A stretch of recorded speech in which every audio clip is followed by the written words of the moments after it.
Pessoal, vamos agora ver uma série de procedimentos, tá? Para aliviar aqueles probleminhas que a gente viu lá da Bag of Words. Por exemplo, eu não quero que algumas palavras inúteis apareçam lá, eu não quero que palavras que variem em número, gênero igual apareçam como atributos diferentes, eu não quero que palavras que variem na caixa apareçam com palavras diferentes, e várias outras coisinhas que podem ser pertinentes também para a gente chegar naquela representação de maneira mais compacta, com menos atributos, tá? E de forma a melhorar ainda os resultados, tá? Bom, começando pela parte da limpeza, tá? O que é a limpeza? Eu tirar do texto coisas que eu não vou utilizar. Por exemplo, se eu estou trabalhando com páginas web, né? Eu carreguei, trouxe aquele conteúdo da página web, aquilo ali vem cheio de tag HTML, né? Lá o body, o head, div, parágrafo, etc, etc, etc, etc. Mas se eu considerar tag HTML para classificar a página HTML, vai me ser útil? Não, parece em tudo quanto é página, que ali não é útil, né? E só vai acabar gerando isso mais atributos, se eu for considerar essas sequências de caracteres da tags como atributos.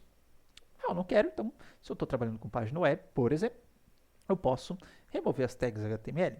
Eu posso também fazer uma conversão de caracteres, porque lembra que no HTML, por exemplo, não tem espaço em branco, mas se eu quero forçar espaço, tá? Eu tenho que utilizar uma sequência de caracteres especiais, como o E comercial N, BSP, que é do blank space, tá? Vai criar um espaço em branco, arroba e etc. Eu tenho alguns caracterezinhos ali, algumas sequências especiais de HTML para fazer os caracteres aparecerem. E muitas vezes é interessante que eu transforme essas sequências nos caracteres Unicode. Tá? Então, nesse processo de limpeza, consiste em limpar também esses caracteres estranhos e fazer conversão caso necessário. Tá? Por exemplo, em alguns textos, né, pode ser que os dados pessoais de usuário venham com xxxx, por exemplo, tá? Ou alguma marcaçãozinha que fale que aquele dado foi ocultado, tá? Não pode ser que seja necessário eu eliminar esses caras, porque esse xxxx, por exemplo, não apareça como atributo na minha coleção de texto, tá? Além disso, outras eliminações específicas, se eu estou em rede social, por exemplo, eu quero eliminar o nome de usuário, o arroba, por exemplo, posso eliminar, tá? Se eu quiser eliminar emoji, posso eliminar emoji, tá? Então posso eliminar várias coisas que no final eu não quero usar na representação. Pode ser que você queira manter o emoji como um token lá, como um atributo da sua representação. Você mantém, tá? Mas pode ser que não, você só queira se basear nas palavras para classificar o tweet, você pode remover também. Tá? Algumas situações, números não são importantes, tá? Então enfim, número de telefone, data ou qualquer outro ano, por exemplo, né, não seja importante, você pode remover também. Caracteres de pontuação, a gente viu que, por exemplo, se eu considerar uma exclamação como atributo da minha representação, isso não pode ser importante, então posso remover. Em algumas situações pode ser importante, para eu determinar qual que é o limite de uma sentença, por exemplo, tá? Alguns algoritmos vão trabalhar com isso, então aí eu tenho que manter, mas no nosso caso aqui dessa aula de hoje a gente não vai manter, a gente pode remover. Alguns outros caracteres também que não são os de pontuação, mas também não são úteis para representar um texto, eu também posso remover. Tá? Algumas abordagens, o próprio que a gente vai utilizar lá, tem um número mínimo de caracteres. Então, se não tem 2 ou mais caracteres, eu já descarto. Tá?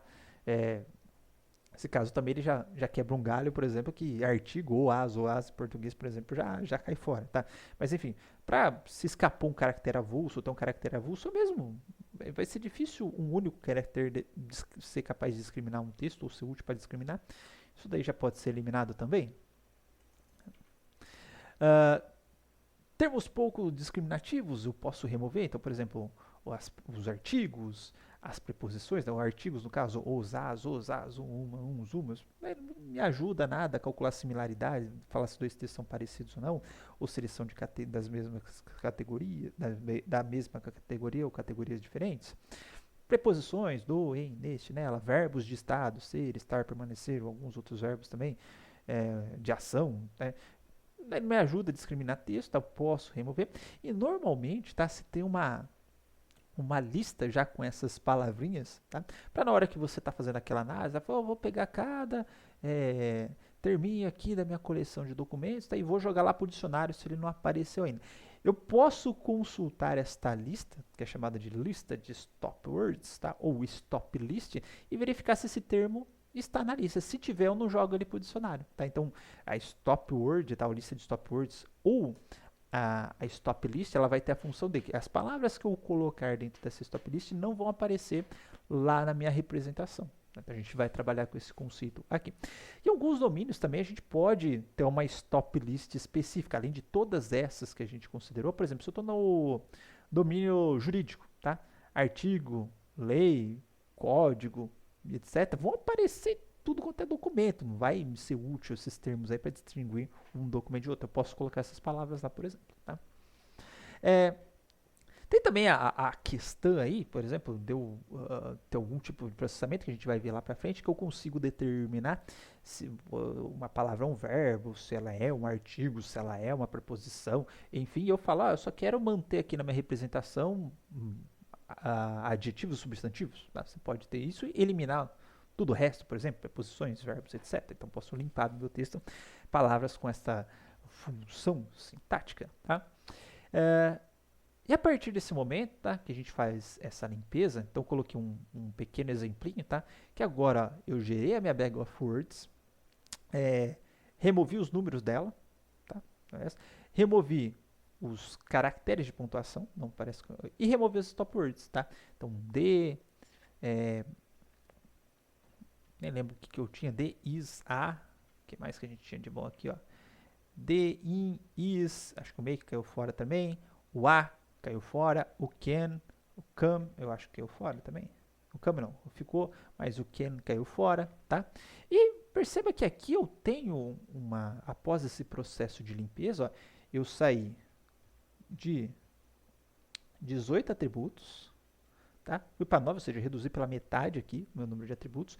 E ainda assim eu tenho atributos que são representativos para o texto, né? Para esses textos aí, Dragon Ball, Hero, Wish, está falando ainda da temática do Dragon Ball, todos esses atributos, tá? Então perceba que aquilo que eu descartei não me foi, vamos dizer assim, eu não perdi informação com aquilo ali, tá? Esse texto ainda por meio desses atributos ainda vou conseguir futuramente distingui-los que eles são do Dragon Ball, tá? Então a gente acabou eliminando coisa, vamos dizer assim, que não seria tão útil para os nossos processos futuros, né, para a nossa aplicação do algoritmo de aprendizado de máquina. Mas ainda percebo o seguinte, tá? Ainda que eu tenha as variantes de caixas aqui, né? Eu tenho termo no singular, termo no plural, tá? Será que eu consigo resolver isso? Consigo, tá? Então agora a gente vai trabalhar com a padronização dos termos, tá? A padronização consiste em pegar variantes de palavras, tá? E transformá-las e padronizar, transformar de uma forma única, tá? Para isso eu tenho alguns procedimentos. Por exemplo, eu posso converter todos os caracteres para a mesma caixa, tá? Então, se eu tenho bol com B maiúsculo e bol com B minúsculo, ambos vão ficar com letras minúsculas, e a partir desse momento não represento mais como atributos diferentes, vou representar como o mesmo atributo. Eu posso remover acentuações também, de forma que se alguém esqueceu de acentuar alguma palavra, por exemplo, né, ou colocou acento errado, isso não interfere e gere atributos diferentes, eu gero o mesmo atributo, então até com um procedimento comum a remoção de caracteres de acentuação. Quando eu estou trabalhando com texto em redes sociais, então, por exemplo, as pessoas às vezes já exageram nas palavras, né, por exemplo, aqui o dia, tá? É interessante que eu faça algum tipo de padronização para que caso a pessoa escreveu dia com 3 i's, dia com 4 i's, dia com 5 i's, dia com 6 i's, assim por diante, eu não gere atributos diferentes para cada uma dessas variações, tá? Então é interessante fazer uma padronização. No máximo fica com 3 i's, por exemplo, ou no máximo com 2 i's. Por exemplo, em português acho que só tem repetição de máximo 2 caracteres. Então a gente pode criar uma expressão regular lá que, tipo, se apareceu 2 ou mais caracteres, os mesmos caracteres, né, 2 ou mais vezes, a gente reduz para 2, por exemplo, tá? E padroniza isso daí. Além disso, a gente tem as variações, tá? Não por questão de caixa, não por questão de algum erro, não por questão da forma como o usuário escreveu, quis intensificar mais alguma coisa, mas pelo próprio fato das palavras variarem em gênero, número e grau. Então, grupo, grupos, tá? Computador, computadores, computação, pesquisa, pesquisador, pesquisadoras, tá? Então, eu tenho palavras aí que, por exemplo, variam no plural. Às vezes, professor e professora variou no gênero, tá? Só que todas elas acabam representando ou significando o mesmo conceito, né? Então, professor e professora, eu estou falando da profissão no ato de um profissional que ensina, que transmite conhecimento, tá? Mesma coisa, pesquisador e pesquisadores, eu estou falando do profissional que faz pesquisa, tá? Só que lembra que o nosso computador a priori, tá? Mesmo que eu padronizei as caixas, etc. Pesquisador e pesquisadores, a hora que ele faz a comparação, isso é falso, tá? É diferente. Então, a priori, ele vai armazenar isso como atributos diferentes. Só que eu tenho algumas técnicas aí para tentar mitigar, para tentar amenizar esse caso, tá? Que são as técnicas de simplificação de palavras, tá? E a forma que eu tenho variantes, né? De eu pegar essas variações, gênero, número grau, e tentar transformar numa única variante. Uma única variante é boa, né? Numa única palavra, tá? Num único termo. Tá? Por exemplo, a gente tem a possibilidade de utilizar a radicalização. Tá? Qual é o objetivo da radicalização? É extrair o radical da palavra, a raiz da palavra. Tá? E utilizar isso, tá, no lugar da palavra original. Então, por exemplo, pesquisa, pesquisador, pesquisadores viram pesquis, tá? Que seria a raiz destas três palavras aqui. Tá? E aí tem vários algoritmos aí, muitos deles baseados em regra. Tá? Então você terminou com ES, com AS, enfim, você tira essas duas palavras, terminou só com E, A seguido de E. Enfim, tem várias regrinhas aí para se obter esse radical das palavras. Tá? Ou ainda, a gente pode fazer uso da lematização. Tá? Esses dias até, nesses rolês aleatórios, eu estava no evento da Letras lá, participando no suporte técnico, e aí eu estava discutindo essa questão de dicionário, e apareceu o lema, e aí foi uma definição que eu nunca tinha visto, mas era bem impressionante. Falou, lema é a palavra que aparece no dicionário. Tá?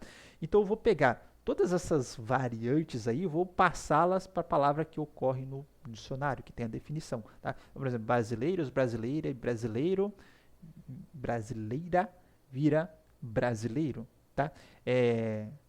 Grupo, grupos, enfim, vira grupo. Tá? Eu coloco aquela palavra que aparece no dicionário. Ah, mas brasileira aparece no dicionário, mas tá lá, feminino de brasileiro, por exemplo. É uma definição mais simples, a definição de brasileiro, pessoa que nasce no Brasil, etc., vai estar no brasileiro. Tá? Então, basicamente, eles vão agrupar as variantes dos termos num único lema, tá? E uma regra seria, ó, verbos são mapeados para sua forma no infinitivo, tá? E os substantivos e adjetivos para o masculino, se houver, né? E singular. Tá? Então aqui ó, a gente mapeou para o masculino singular todas as variantes aqui do brasileiro. Então vamos ver aqui como é que fica a nossa representação após o processo de limpeza e padronização. Tá? Então aqui seria o meu texto original. Aqui o meu texto, tá? Após eu remover os números e pontuação, processo de limpeza, tá?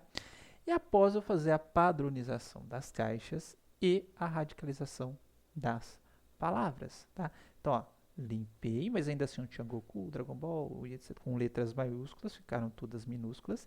E ainda assim eu fiz a radicalização, tá? Então percebe que algumas palavras que caíram nas regras radicais, o since virou sync, o balls aqui, ó, com S, virou ball. Tá? Então agora tem o ball e ball, tá? Não tem mais o balls com B maiúsculo, ball com B maiúsculo, né? O balls minúsculo, todo mundo virou ball. Agora o ball ocorre tanto no documento 0 quanto no documento 1, tá? O Dragon, acho que eu tinha Dragon, o Dragon já estava minúsculo, né? Mas ficou minúsculo, então ficou todo mundo padronizadinho, bonitinho, tá? Já com esse processo de simplificação das palavras. Isso com a radicalização, tá? Com a estemização, a diferença principal é que o since não virou sync, ainda continua since, né? Porque não tem sync no dicionário. O is, né? Lembra que o verbo passa para a sua forma infinitiva. O is virou be. Tá? Wishes, aqui virou wish, né? Ah, tinha esquecido aqui, ó. O wishes virou wish com o radical. Aqui também ficou a mesma coisa, tá? E o resto já estava na forma do lema. Tudo bem? E aqui nós temos essa representação bonitinha também, ok? Bom, por fim, tá? A gente precisa resolver, ou precisa entender, como que esse número veio parar aqui. A princípio, né, nosso texto é pequenininho, então cada palavra, de fato, só ocorreu uma vez, tá? Só que se eu tiver uma mesma palavra aparecendo 2, 3, 4 vezes, aqui continua 1 ou 0, ou eu coloco a frequência, ou eu faço outra coisa, tá? Bom, então a gente vai estudar agora, ou vai ver agora, a questão de definir os pesos dos termos dos documentos, também conhecido como Term Weighting Scheme, o esquema de pesos dos termos, tá? Deixa uma referência aqui que fala, apesar de antiguinho, mas né, essa área já vem de um tempo, mas tem muitos esquemas de pesos de termos à vontade, tá? Aqui, novamente, vamos aos principais, tá? Bom, os principais, eles são os não supervisionados, tá? Maneiras não supervisionadas, ou seja, não relacionam nenhuma forma de definir o peso do termo com a classe, tá? Até porque aí eu posso ter essa representação tanto aplicada para classificação quanto para agrupamento, mas eu deixo referências aí depois para quem quiser utilizar as classes, que de fato dá uma pequena melhora nos resultados, tá? Mas basicamente tem duas formas, eu tenho três formas, desculpa. Binário, tá? Se o termo ocorreu ou não, então fica 0 e 1, nem está aparecendo essas representações aqui, como o termo só ocorreu uma vez, né? Então, mas de fato a nossa representação ao final só vai ter zeros e uns. Tá? Eu posso ter o term frequency, ou frequência do termo, que é contar quantas vezes, ou definir né, como aquele peso, o número de vezes que o termo ocorreu no documento. Né? E eu posso ter também o Term Frequency Inverse Document Frequency, que é o TF e DF. Tá? O que esse TF faz? O TF-DF faz? Ele vai pegar o TF, que é esse mesmo, aqui é TJDI, tá pessoal? Desculpa. TJDI, ele vai pegar o TF, né, que a gente tinha calculado, que é a frequência do termo no documento, e ponderar pelo IDF do termo, tá? Ou multiplicar pelo IDF do termo. E o que é o IDF? É o Inverse Document Frequency, tá? Que é essa forma aqui, que é o logaritmo do número de documentos da coleção, dividido pelo número de documentos que aquele termo TJ ocorre na coleção, certo? Qual que é a ideia desse cara aí? Se eu tiver um termo que ocorre em poucos documentos, tá? Então aqui vai ficar um número menor, tá? Do que se eu tiver um termo que ocorre em muitos documentos, né? O divisor fica maior, então, ou seja, divisor menor, eu gero valores maiores para o IDF. Divisor maior, eu gero valores menores para o IDF. Então, se eu tiver termos que ocorrem em muitos documentos, esse IDF vai ser menor. Ou seja, eu meio que penalizo o peso do termo. Tá? Falar, esse termo está ocorrendo em muitos documentos, esse termo não é muito importante para mim. Tá? Vamos supor, por exemplo, que a gente tenha a gente não tenha utilizado a stop list, né? E aí eu tenha sobrado lá o, as, os, as, etc. O as, para, enfim, alguns vão ocorrer muitos documentos da coleção, tá? E aí pode ser que esse termo atrapalhe aí um cálculo de similaridade, por exemplo. Né? E aí o que se faz? Você pega esse termo e achata ele, tá? Joga o peso dele lá para baixo, utilizando o IDF, tá? Então, se por acaso você não ter uma stop list muito boa aí, tá? O IDF ele pode auxiliar nessa parte aí. E de fato, tá? Existe até uma certa briga, depois eu deixo uma referência no final, que na literatura fala tem que usar TF-DF, tem que usar TF-DF, tem que usar TF-DF, tem que usar TF-DF.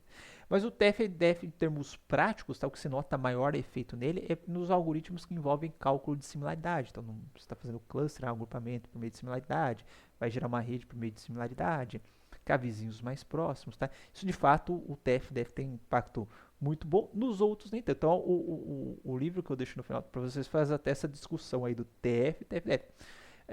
Varia de acordo com o algoritmo. Em geral, o TF-DF ele é melhor para algoritmos que envolvam cálculo de similaridade, já o TF é bom para os demais. Tá? E além das maneiras não supervisionadas, desculpa, a gente também tem as maneiras supervisionadas, tá? Então, anteriormente, não supervisionada, em nenhum momento na hora de eu definir o peso do termo para o documento, eu precisei olhar lá para a minha classe, para a categoria do documento, tá? Mas se quiser, dá. Então, lembra que a gente tinha aquelas medidas de pureza, principalmente quando a gente viu a árvore de decisão, né? Aqui são aqueles atributos, né? Os valores e atributos que aparecem mais para uma classe e não para outra. Se eu estiver fazendo uso dessas medidas, elas também consideram mais ou menos isso, né? Elas vão tentar buscar ali algum grau de relação, né? De um termo para uma classe, quanto mais relacionado, ou seja, quanto mais vezes o termo aparecer exclusivamente para uma classe, né, em relação às outras, ele vai ter um peso maior, né, para os documentos daquela classe e menor para os documentos das outras classes. Né? Então, que seria um termo, vamos dizer assim, discriminativo. Tá? Então, tem várias medidas aí. Então, naquela mesma referência do Eren, né, o que eu deixei aqui, tem várias formas. Não vou entrar que é menos comum, né, você achar ou ver o uso em tutoriais, medidas, etc. Mas de qualquer forma, eu deixo a relação. Também tem algumas variantes aí do TF-DF, em vez do número de documentos lá, que ocorre na coleção, ser o número de documentos e categorias que ocorrem na coleção, né, fazendo essa ponderação também, não só pelo número de documentos, mas pelo número de categorias. Então, se ocorre em muitas categorias, você abaixa o peso. Se ocorre em poucas categorias, você aumenta o peso do termo também. Tá? Então, de maneira bastante semelhante ao TF-DF. E aqui, eu mostro para vocês, vou dar um zoomzinho, que ficou pequenininho para caber tudo, que eu tive que ampliar o meu número de textos, criar uns textinhos um pouquinho maiores, né? Mas vamos pegar, por exemplo, esse primeiro texto aqui, em que eu tenho o Goku aparece 2 vezes, né? Então, se a gente for pegar aqui, ó, o Goku no primeiro texto, ó, ele aparece 2 vezes, tá? No caso aqui, eu estou utilizando o peso tipo TF, esquema de peso tipo TF, que é a frequência do termo, tá?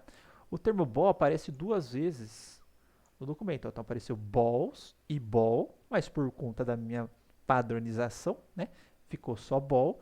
E aí, ball ocorreu 2 vezes no documento. Está aqui a frequência dele para o documento. Okay? Então, a gente via numa situação que só tinha zeros ou uns, né?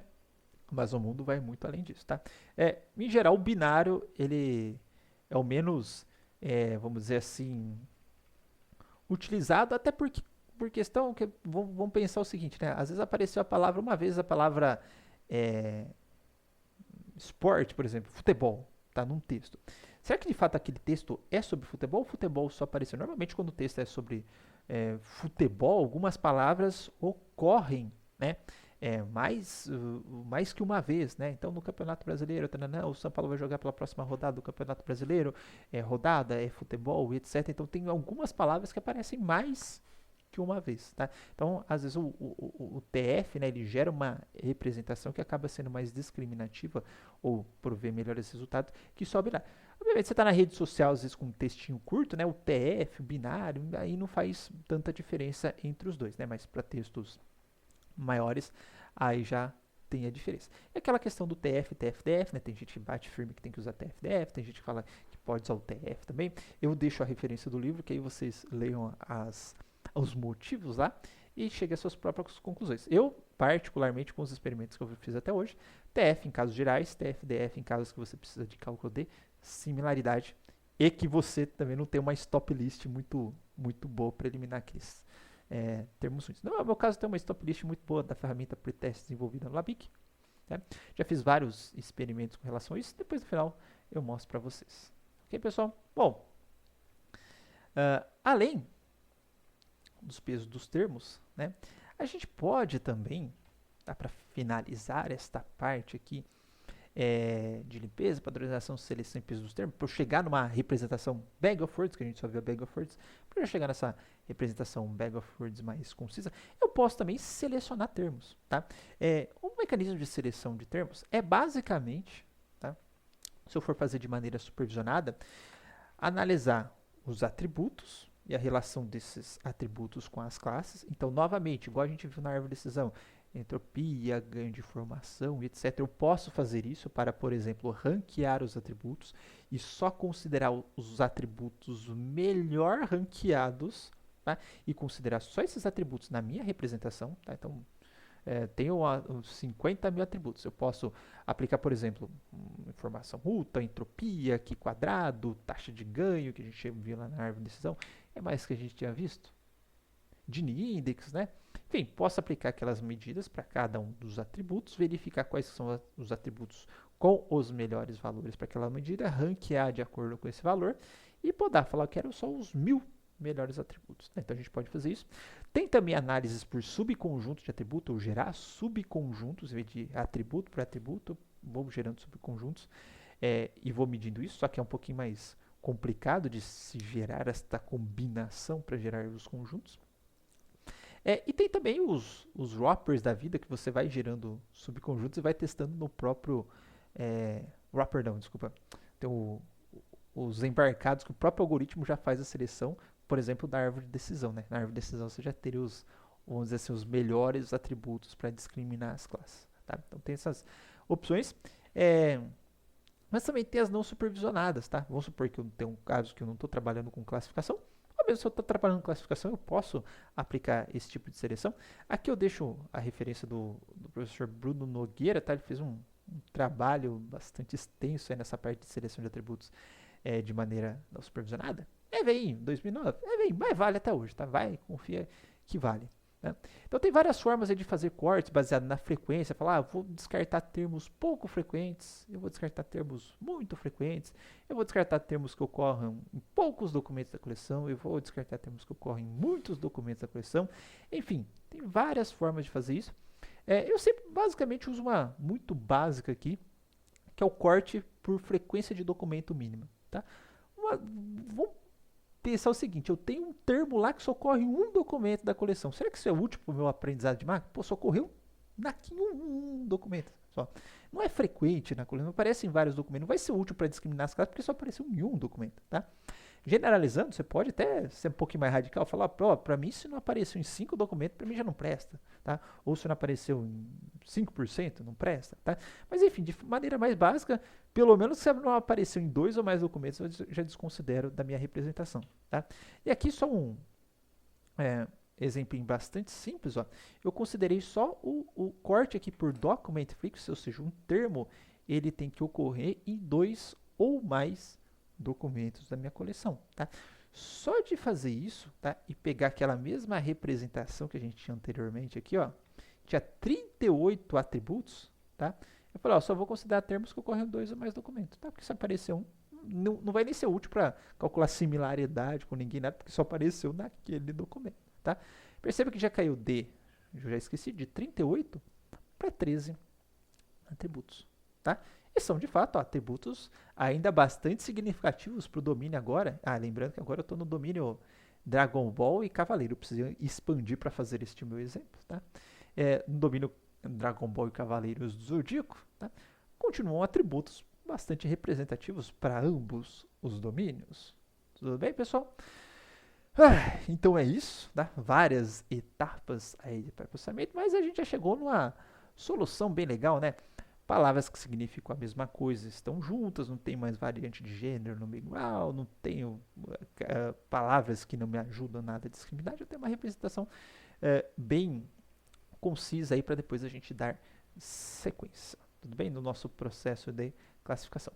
Mas, lembrando aqui, que mesmo após fazer todos esses passos, tá? Eu peguei aqui Goku, os textos do Goku aqui, do Dragon Ball, os textos dos Cavaleiros dos Zodíacos, fiz todo esse processo, eliminei palavra pra caramba, ó, que eu tinha com 38 termos aqui, isso, tá?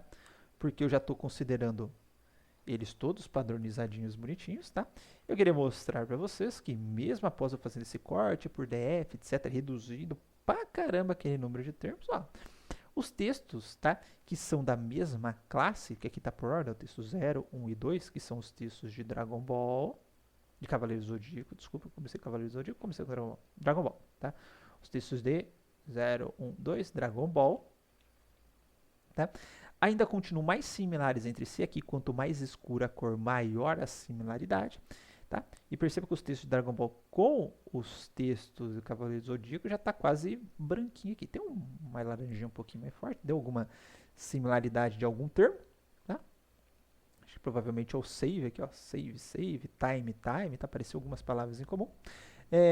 Mas de fato ainda assim, ó, a similaridade continua baixa, nada comparado com a similaridade entre os textos das mesmas classes, tá? Então eu tenho os textos das mesmas classes, mesmo após todo esse corte, esse corte por DF simples, ainda assim eles continuam sendo similares entre si.